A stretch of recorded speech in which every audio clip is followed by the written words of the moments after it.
Vamos a comenzar ahora a hacer un estudio de las secciones cónicas.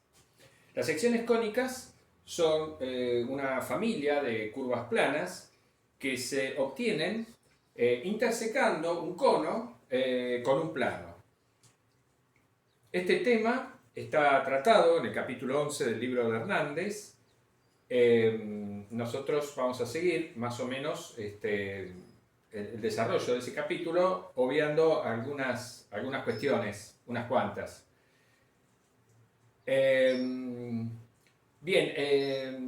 Mirando ese capítulo, observarán que, las secciones cónicas pueden ser degeneradas o no degeneradas. Las secciones cónicas no degeneradas son aquellas en las cuales el plano que corta al cono no pasa por el vértice del cono. Cuando el plano corta, al cono en forma perpendicular a su eje de simetría, sin pasar por el vértice, entonces lo que se obtiene es una circunferencia. Si el plano corta al eje del cono formando un ángulo inferior al ángulo que forma la recta generatriz con el eje del cono, lo que se obtiene es una elipse. Si el plano corta al cono formando el mismo ángulo con el eje de simetría del cono que forma la recta generatriz, entonces lo que se obtiene es una parábola, siempre y cuando no pase por el centro, ¿no? Por el vértice. Y si el plano corta al cono formando un ángulo, con el eje de simetría formando un ángulo inferior al ángulo que forma la recta generatriz con el eje, entonces la intersección es lo que se denomina una hipérbola. Entonces, los casos no degenerados o las secciones cónicas propiamente dichas son las elipses, las hipérbolas y las parábolas. Pero como demuestra Hernández en ese mismo capítulo, esas curvas que acabo de mencionar, elipses, hipérbolas y parábolas, pueden ser definidas alternativamente en función de, lo que se denominan los focos de esas curvas. Se pueden dar definiciones alternativas que son equivalentes a la definición de esas secciones cónicas en términos de la intersección de un plano con un cono. Nosotros no vamos a demostrar esa equivalencia, sino que vamos a comenzar directamente el estudio particular de las secciones cónicas basándonos en las definiciones focales, en lo que se denominan las definiciones focales. Entonces vamos a comenzar hablando primero de lo que es una elipse. Nos situamos en el plano E2, en el plano afín euclidio E2, y entonces la elipse, o una elipse mejor dicho, es un conjunto de puntos del plano cuya suma de distancias a dos puntos fijos, denominados focos, F1 y F2, resulta ser igual a una constante K. Es decir, la elipse queda determinada por los focos F1 y F2, dos puntos fijos en el plano, y por una constante positiva K. Pero se debe pedir que el valor de la constante positiva K sea estrictamente mayor a la distancia entre los focos. Esa condición que se pide para la constante K es necesaria para evitar un caso degenerado. Podemos apelar a un argumento geométrico o gráfico o físico, si ustedes quieren, para tratar de conjeturar qué forma tiene una elipse en general aproximadamente. Entonces supongamos que tenemos dos puntos F1 y F2, los focos, esos son los dos focos de la elipse, y que construimos, imaginemos que tenemos un hilo inextensible de longitud K, sujeto en sus extremos en el punto F1 y F2. y que, digamos, con un clavo mantenemos tenso el hilo y nos vamos moviendo de modo tal de que estos puntos quedan fijos. Y como el hilo es inextensible, la longitud desde el clavo hasta F1 más la longitud desde el clavo hasta F2 permanece constantemente igual a la longitud del hilo, que es K.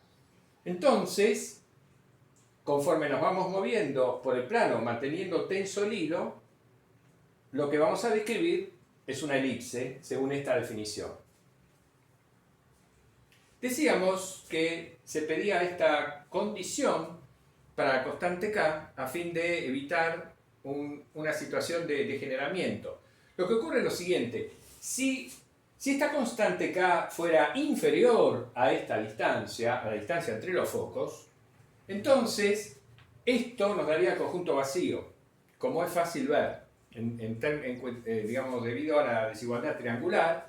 No habría ningún punto, no podría haber ningún punto que satisfaciera esta igualdad si la constante K fuera menor a la distancia entre los focos. Porque la distancia entre los focos es menor o igual a la distancia de P a F1 más la distancia de P a F2, cualquiera sea el punto P. Por esa razón. Bien. Y por otra parte, si la constante K fuera exactamente igual a la distancia entre los focos, los únicos puntos que satisfacen esta condición son los puntos situados en el segmento que une F1 con F2. Entonces, tendríamos ahí también una situación de degeneramiento. Un segmento, eso no lo vamos a considerar una sección cónica. No es una sección cónica un segmento. Entonces, por eso es necesario pedir que la constante K sea estrictamente más grande que la distancia entre los focos. Los focos eventualmente pueden coincidir, es decir, puede ocurrir que F1 sea igual a F2, con lo cual esta distancia es 0. En ese caso, si F1 es igual a F2, lo llamamos F al único foco, entonces la elipse se reduce a los puntos del plano, tales que el doble de su distancia a F es igual a K. Por lo tanto, serían todos los puntos del plano tales que su distancia a F es igual a K sobre 2. Es decir, la elipse se convierte en la circunferencia con centro en el único foco que tengo y radio K sobre 2. En consecuencia, una circunferencia es una elipse. Es un caso particular de una elipse en la cual ambos focos coinciden. Un parámetro sumamente importante relacionado con la elipse se denomina excentricidad, su excentricidad, que la vamos a definir de esta manera. El número que indicamos epsilon, que es el cociente entre la distancia entre los focos y la constante positiva K, se denomina excentricidad de la elipse. Apelando al argumento físico que mencionamos respecto del hilo para, digamos, hacer un boceto de la forma que tiene la elipse, diríamos que la excentricidad lo que mide es la relación entre la distancia entre los focos a la longitud del hilo, dividido por la longitud del hilo. Bien. Entonces, ciertamente, epsilon va a ser mayor o igual a 0, por supuesto, pero además va a ser estrictamente menor a 1 debido a esta condición que estamos imponiendo.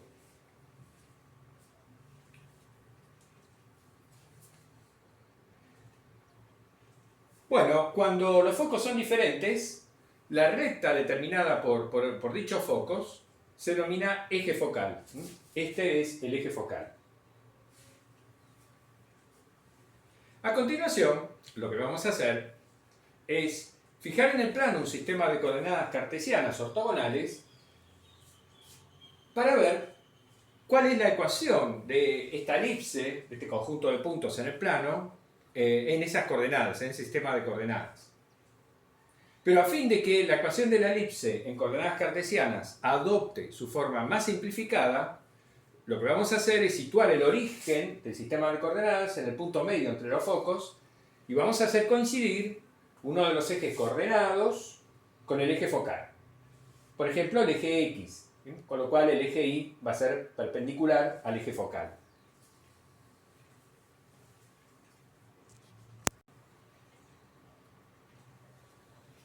Bien, entonces, siguiendo la idea que acabamos de proponer, situamos un sistema de ejes cartesianos ortogonales con origen en el punto medio entre los focos y con eje X coincidiendo con el eje focal.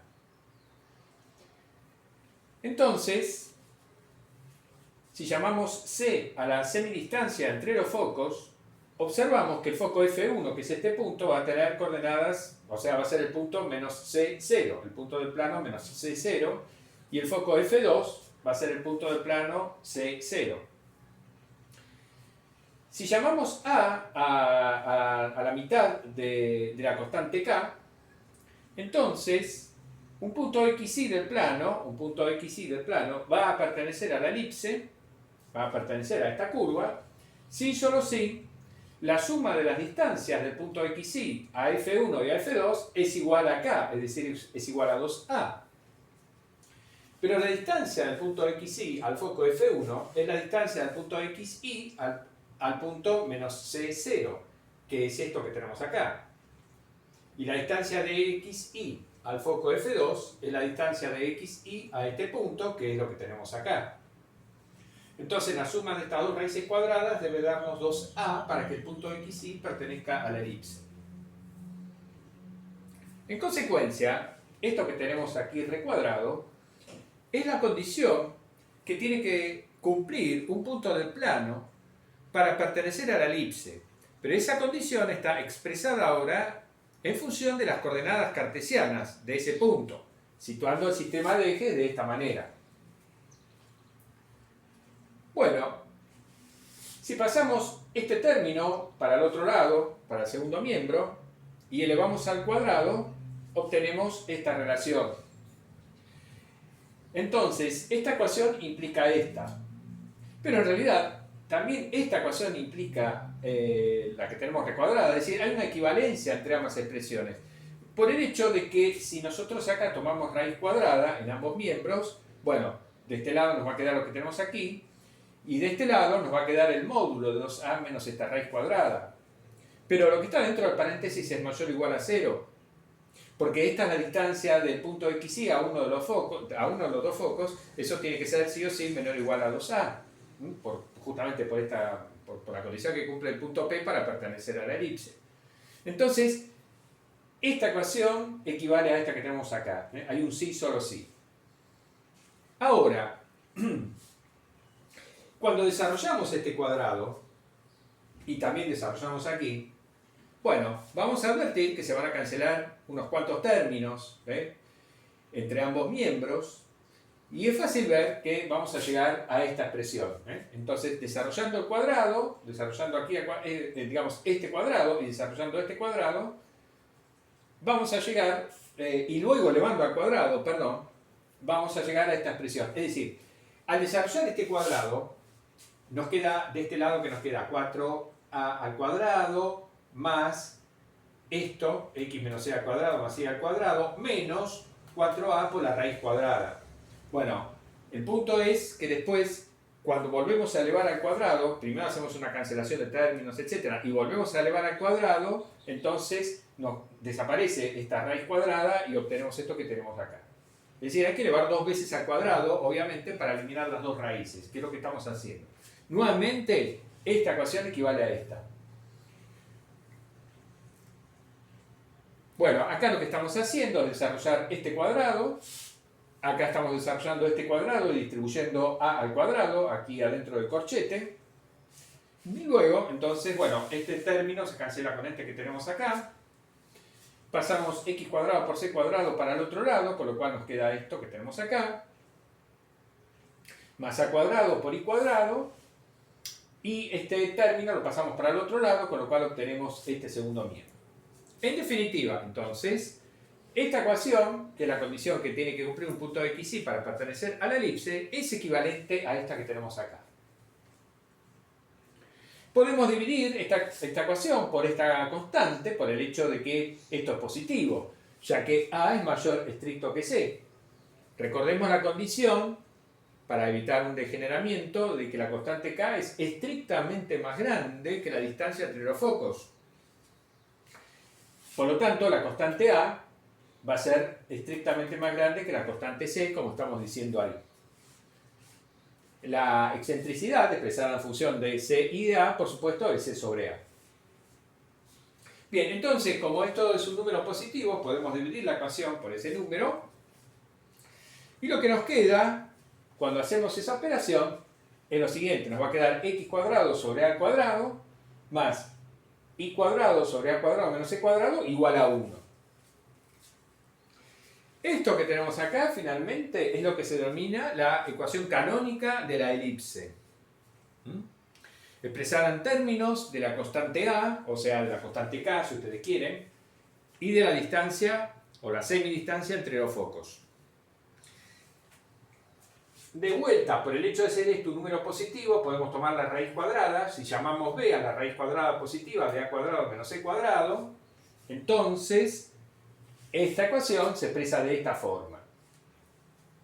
Esto que tenemos acá es lo que se conoce como la ecuación canónica de la elipse en coordenadas cartesianas. Porque es la ecuación canónica porque es la forma más simplificada, es la ecuación más simple que puede tener una cónica, una elipse en coordenadas cartesianas. Entonces, es la ecuación que adopta la elipse cuando el sistema de ejes está situado como lo mostramos ahí. Observemos que digamos, b es menor o igual a a, porque acá a cuadrado le estamos restando algo mayor o igual a 0, entonces ciertamente que b es menor o igual a a. Cuando a y b son iguales, eso significa decir a y b son iguales si solo si c es igual a 0, lo cual significa que los focos coinciden, lo cual significa que lo que tenemos es una circunferencia con centro en el origen, por supuesto, ¿no? Si c es igual a 0, los focos coinciden, están en el origen, y tenemos una circunferencia de radio A con centro en el origen. Nos queda x cuadrado sobre a cuadrado más y cuadrado sobre a cuadrado igual a 1. Por lo tanto, nos queda x cuadrado más y cuadrado igual a cuadrado. Una circunferencia con centro en el origen y radio a.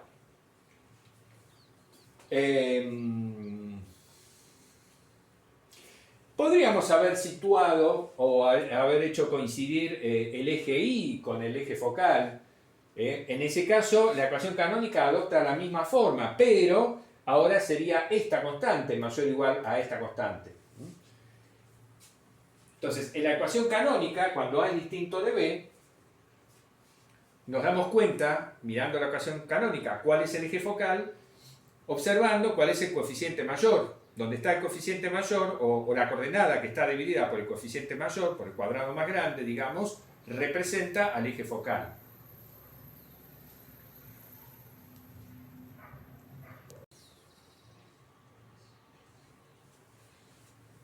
A partir de la ecuación canónica es muy fácil estudiar cuáles son las intersecciones de la elipse con los ejes coordenados. Cuando y vale 0, lo que nos queda es que x cuadrado va a ser igual a a cuadrado, por lo tanto x es igual a menos a o x es igual a a. Lo cual significa que los puntos menos a0 y a0 pertenecen a la elipse. Son los que estamos señalando acá. Entonces, este semieje se llama el semieje mayor de la elipse y tiene longitud A. Entonces, estas son las intersecciones de la elipse con el eje X, el punto menos A0 y el punto A0. Y cuando X vale 0, obtenemos las intersecciones de la elipse con el eje Y. Nos queda que y cuadrado es igual a b cuadrado, por lo tanto y es igual a b o y es igual a menos b. Entonces estas son las intersecciones de la elipse con el eje y. Entonces, este semieje mayor tiene longitud a, el semieje menor tiene longitud b. Este cateto, observemos que lo que tenemos acá es un triángulo rectángulo. Este cateto mide c y este cateto mide b. Con lo cual, esta hipotenusa elevada al cuadrado va a ser igual a b al cuadrado más c al cuadrado. Pero cuando miramos cómo está definido b en términos de a y de c, observamos que si acá elevamos al cuadrado y pasamos c cuadrado para este lado, lo que nos queda es que a cuadrado es igual a b cuadrado más c cuadrado. Por lo tanto, este segmento tiene longitud a, lo mismo que este. Entonces, digamos, la longitud A la tenemos acá y también la tenemos acá. Digamos, este segmento tiene la misma longitud que el semieje mayor de la elipse.